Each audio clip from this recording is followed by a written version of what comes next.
بھئی اللہ نے کب کہا ہے کہ مجھے تمہاری نمازیں چاہیے؟ اللہ تو کہتا ہے تمہیں تمہارے لیے نمازیں چاہیے، اور نماز کو اتنا کیجول بنا لیا انہوں نے۔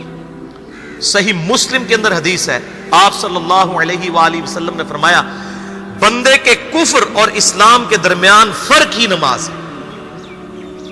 جو نماز پڑھتا ہے وہ مسلمان ہے، اور جو نماز نہیں پڑھتا وہ پاکستان کے شناختی کارڈ میں مسلمان ہے، اللہ کی ڈیفینیشن میں وہ عملاً کافر ہے۔ صحیح مسلم انٹرنیشنل نمبرنگ کے مطابق 246 نمبر حدیث ہے، آپ جا کے پی ڈی ایف کھول لیں اسلام 360 میں، جا کے 246 نمبر حدیث صحیح مسلم کتاب الایمان چیپٹر میں کھول کے دیکھ لیں کہ بندے کے کفر اور اسلام، شرک اور اسلام کے درمیان فرق ہی نماز ہے۔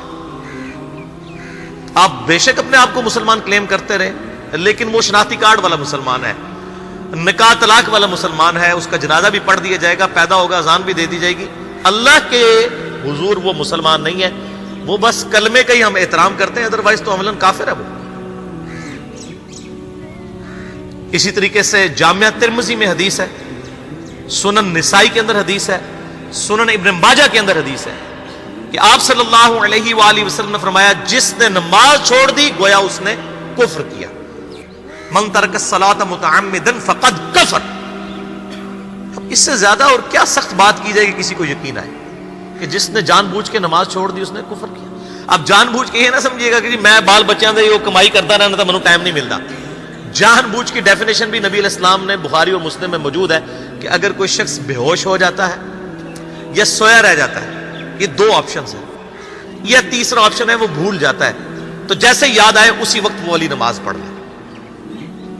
لیکن جو شخص دنیا کو ٹاپ پرائورٹی مانتا ہے، اپنا آفس چھوڑنے کے لیے تیار نہیں، اپنا کلینک چھوڑنے کے لیے تیار نہیں ہے، اور اپنی دکان چھوڑنے کے لیے تیار نہیں ہے نماز کے لیے، تو ظاہر ہے کہ وہ تو اپنے آپ کو دھوکہ دے رہا ہے۔ اللہ تعالیٰ تو اپنے معاملات کے اندر بالکل اسٹریٹ فارورڈ ہے، بالکل یہ ذہن میں رکھ لیں۔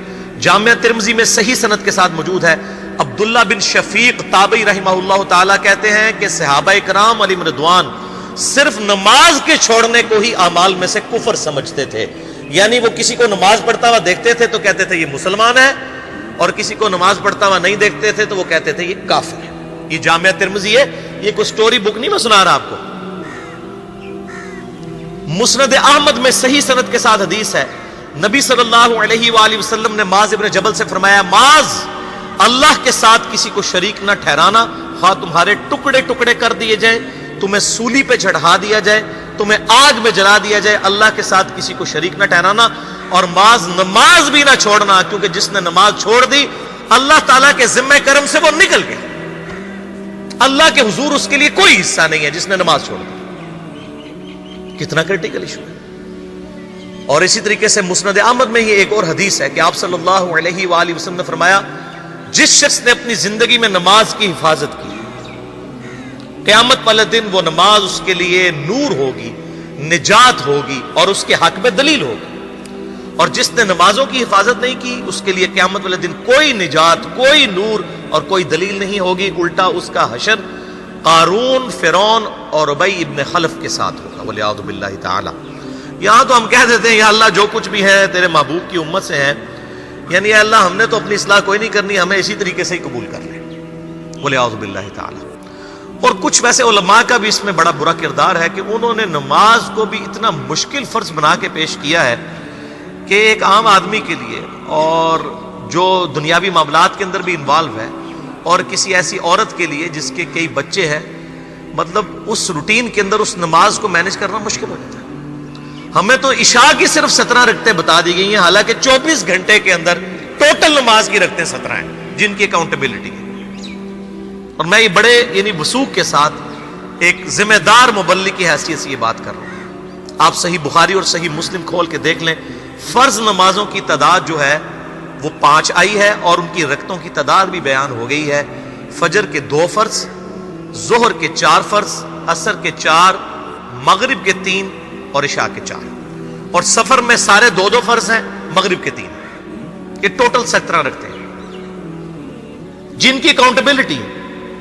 باقی جنہ گڑ پاؤ گے انہ میٹھا، وہ ساری نفلی عبادت ہے، وہ بخاری اور مسلم دونوں میں حدیث ہے، جس نے فرض کے علاوہ 12 رکعتوں میں استقامت کی اور وہ 12 رکعتیں آپ صلی اللہ علیہ وآلہ وسلم نے پڑھ کے بھی بتائیں.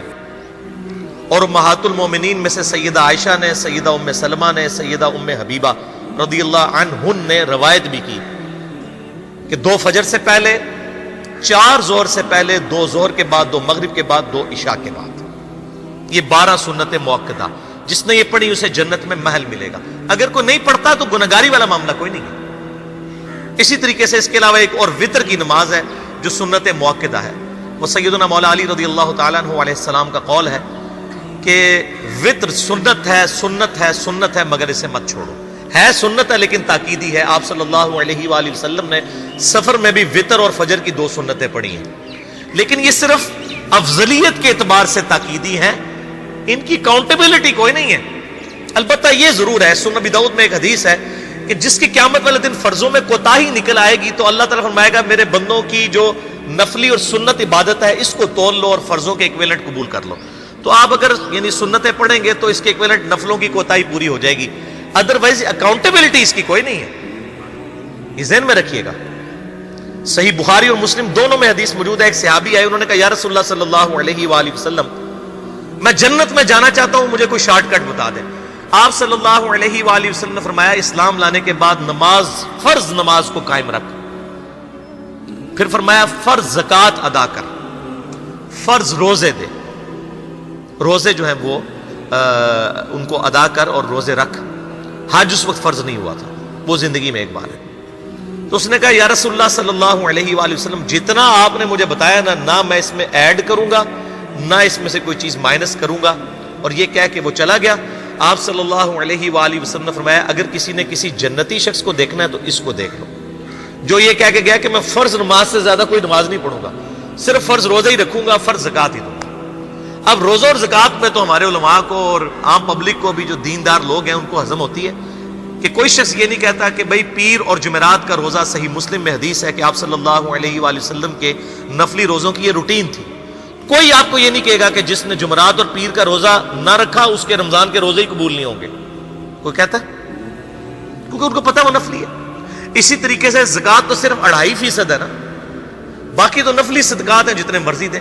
کوئی شخص نہیں کہتا کہ نفلی صدقہ نہ دیا تو آپ کی زکوٰۃ بھی قبول نہیں ہوگی. الٹا یہ کہتے ہیں وہ بس جی زکوٰۃ دے لو تو باقی سارا مال پاک ہے. لیکن جب فرض نماز کی باری آتی ہے تو اس وقت وہ 12 رکھتے ہیں بھی سنت موقدہ بیچ میں گھسیٹ دیتے ہیں. وہ بھی صرف فضیلت ہے. ٹوٹل 17 رکھتے ہیں، 2 فجر کی، 4 ظہر، 4 عصر، 3 مغرب، 4 عشاء. یہ میں کو اپنے لیے گراؤنڈ نہیں بنا رہا، میں تو الحمدللہ اس کے علاوہ بھی نفلی عبادت کرتا ہوں. لیکن میں بتا رہا ہوں خدا کے لیے لوگوں کو دین ایسا مشکل نہ پیش کریں کہ جو نبی علیہ السلام نے امت کو وہ دین نہیں دیا ہوا. اپنی مرضی سے انجیکٹ نہ کریں دین، لوگوں کے لیے مشکلات نہ کھڑی کریں. ان کو فرض نماز تک رکھیں. پھر انشاءاللہ کئی لوگوں کو میں نے اس نے نماز شروع کروائی، انہوں نے سنت نماز بھی، نوافل بھی شروع کر دی ہیں. لیکن آپ کم از کم وہ ڈیٹم لیول تو اچیو کروائیں لوگوں کا. لیکن فرض نماز کی باری آتی ہے کہتے ہیں جی سنتے بھی حصہ ہے. کہاں سے میرے بھائیوں حصہ ہے؟ وہ 17 رکھتے ہیں، سنتیں پڑھیں گے ثواب ہے، نہیں پڑھتے گناہ کوئی نہیں. تو کم از کم فرض تو ادا کریں. اس کے لیے آپ کو ٹوٹل 24 گھنٹے میں میرے خیال ہے 40 منٹ بھی نہیں چاہیے فرض پڑھنے کے. تو اس کے اوپر تو استقامت کم از کم ہم اختیار کریں. اور چھوٹی چھوٹی جو نٹی گٹیز ہیں ان کو تو ہم نے اتنا فالو کیا ہوا ہے، اور فرض نماز کے بارے میں ہم اتنے کیجول ہو جاتے ہیں. تو یہ فرض نماز کی امپورٹنس اس حوالے سے ضروری تھی، اس لیے میں نے ساتھ ہی بیان کر دی.